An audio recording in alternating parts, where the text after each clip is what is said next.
Hey everyone, welcome back to the channel. In today's world, data privacy and security are more critical than ever. We constantly hear about data breaches, hackers stealing sensitive information, or servers being compromised. But not all cyber attacks aim to steal data. Some are designed simply to take a system down. This is what we call a denial of service attack, flooding a target with excessive requests to make it slow or completely unresponsive. While we often think of these attacks coming from external sources, they can also originate from within the system itself. A single compromised user or misconfigured process could consume excessive CPU, memory, or disk I/O, causing a complete system meltdown. So, how do we prevent this? In this video, we'll explore how to use Systemctl to set user-specific limits and protect your Linux system from resource exhaustion. Whether you are running a personal server or managing critical infrastructure, these techniques will help you keep your system stable and secure. I'm Philip. Let's dive right in.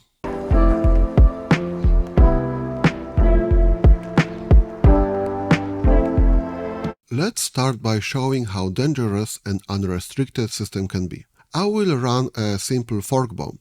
That's a small piece of code designed to rapidly create processes by replicating itself. To understand how it works, let's briefly review the fork system call in Linux.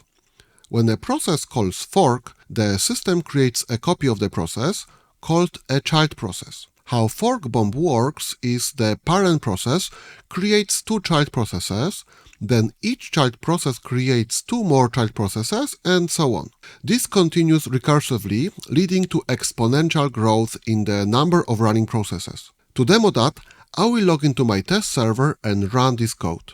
Look at the CPU utilization, memory utilization, number of tasks, and the load average. System is so overwhelmed, it might be difficult or even not possible to recover. Mind that, I run this code as a regular non-root user. This demonstrates that even without elevated privileges, a malicious or poorly designed program can cause significant disruption or bring your system down. Now you can see how dangerous an unrestricted system truly is. Any user can run a fork bomb or an application that will consume all your CPU or memory, rendering your system inaccessible. To protect our system from performance degradation and instability caused by resource starvation, we need to introduce some limits. There's more than one way to do that, but we'll use the Systemctl approach. In the past few videos, we've learned how to limit resources for a specific service. As all the services live in the system slice,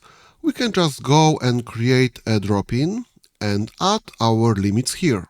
That will override the service defaults. But in our case, limiting resources by service won't work, as we don't know what processes or services users will actually run.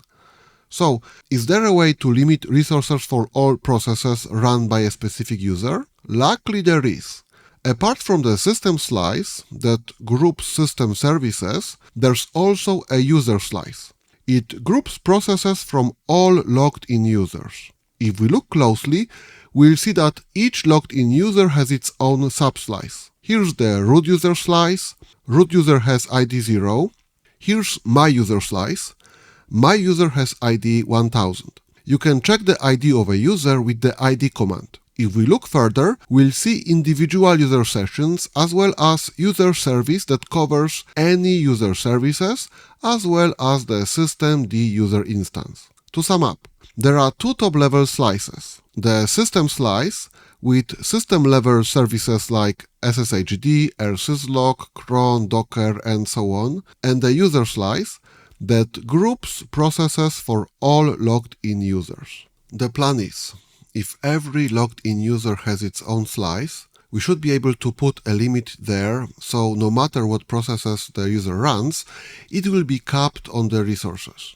To do that, let's put a resource cap on the top-level user slice. As that slice covers all individual user slices, any limit we set there will act as the overall resource cap shared by all users.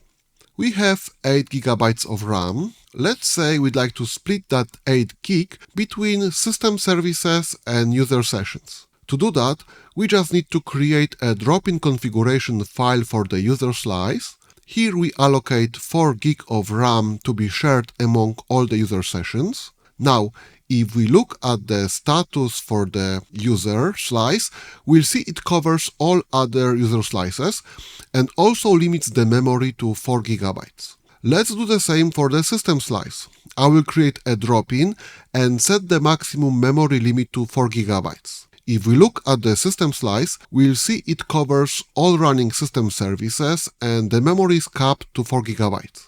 With this setup, no user process will disrupt system services from a memory utilization perspective, and vice versa. No system service will be affected by user processes. Let's put the limit to the test. I will go to Philip user and allocate 3 GB of memory. Now, if we look at the user slice, we'll see it only has 1 GB of memory left. I will go to Philip 2 user and try to allocate 2 GB more. If we look at the user slice, we'll see that all user processes are taking only 4 GB of RAM. So, no matter what users do, they won't be able to allocate more than 4 GB of memory. When examining total resident memory, even though we allocated 5 GB, processes will not consume more than 4 GB as per the limit. This leaves 4 GB of memory available exclusively for system services. Setting a global resource limit for user processes is useful so they don't overwhelm any system services. Although it does not solve the issue where one user can impact another user. There's no isolation here. If I go to my user and run a CPU-intensive application, we'll see it consuming all available CPU. As each user has its own slice, we can set up a cap on that slice, so any single user does not take all available resources. Let me create a drop-in file for the user slice. As we don't want to limit that particular user slice, but we want to limit each slice individually, I will just remove the user ID number. Now, let me limit the slice to 1 CPU core. And just like that, this drop-in file becomes the default configuration for any user. Let's examine the root user slice configuration. As you can see, it has a 1-core CPU quota set. Now, let's check my user slice configuration. It has the same limit applied. So, regardless of which user is logged in, it will always have 1 CPU core cap. We have 2 drop-in files. One for the top-level user slice and another one for the default configuration for any user. To demo how it works, let me switch to Philip user and run a CPU stress test. I will do the same for Philip 2 user. If we check the resource utilization, we'll see that both users are limited to 1 CPU core.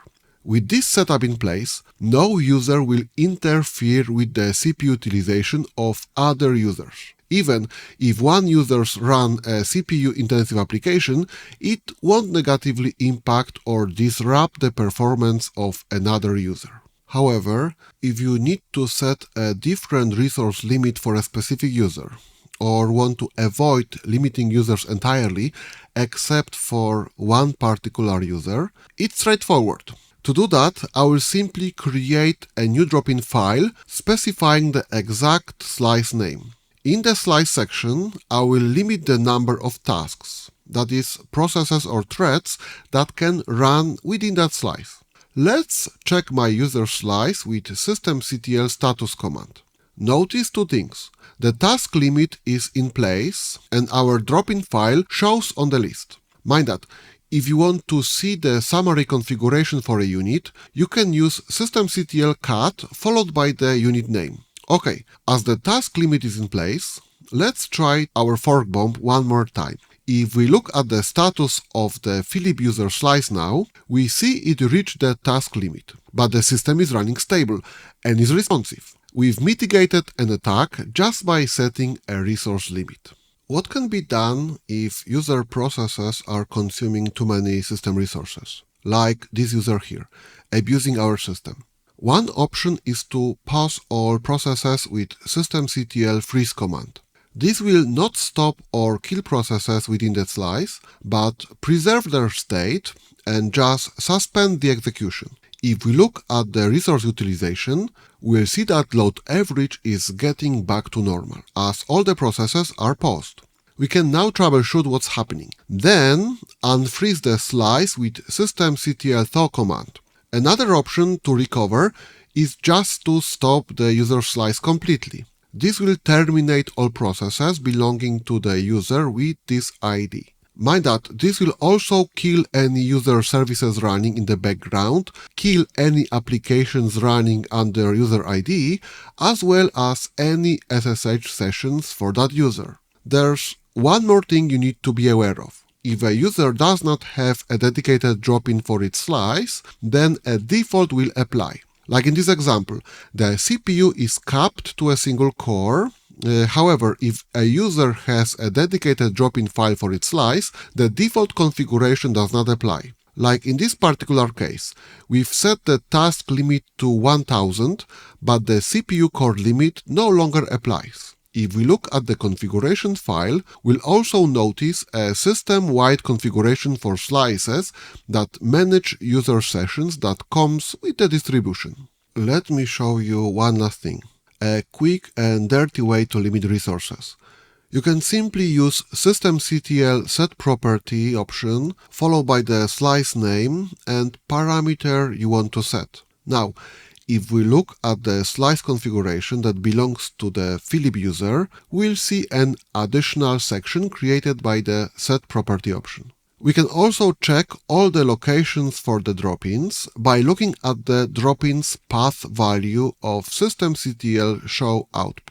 And that's it for today.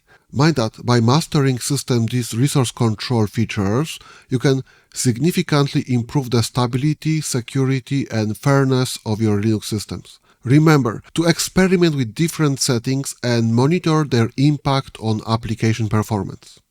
If you found this video helpful, please give it a thumbs up and don't forget to subscribe for more Linux administration tips and tricks. Thanks for watching and I'll see you in the next video.